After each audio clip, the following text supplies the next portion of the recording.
வணக்கம் மக்களே, இன்றைக்கி என்ன வீடியோனா கருப்பு கவுனி அரிசி கஞ்சி எப்படி ரெடி பண்ணலான்னு பார்க்கலாம். இதை நான் அடிக்கடி செஞ்சு சாப்பிடுவேன், ரொம்ப நல்லது.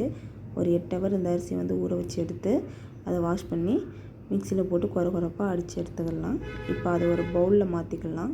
அது ஒரு பவுலில் மாற்றிட்டு அந்த அரிசி அப்புறம் மிக்சி கழுவுன தண்ணி ரெண்டையும் சேர்த்து கடாயில் மாற்றிட்டு அடுப்பு ஆன் பண்ணி கொதிக்க வச்சிடலாம். கொதிக்க வச்சுட்டு நமக்கு கொஞ்சம் எக்ஸ்ட்ரா கஞ்சி தேவைப்படுது, அதனால் ஒரு டம்ளர் தண்ணி ஊற்றிக்கலாம்.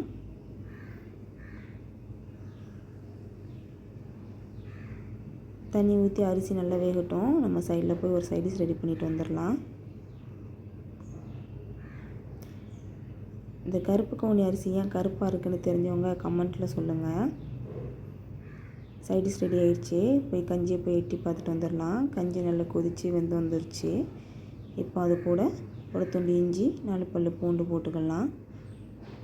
போட்டு லைட்டாக கிளறி விட்டு அதையும் கொதிக்க வச்சுக்கிறலாம். இப்போ கொஞ்சமாக ஜீரகம் 4 வெந்தயம் போட்டுக்கலாம்.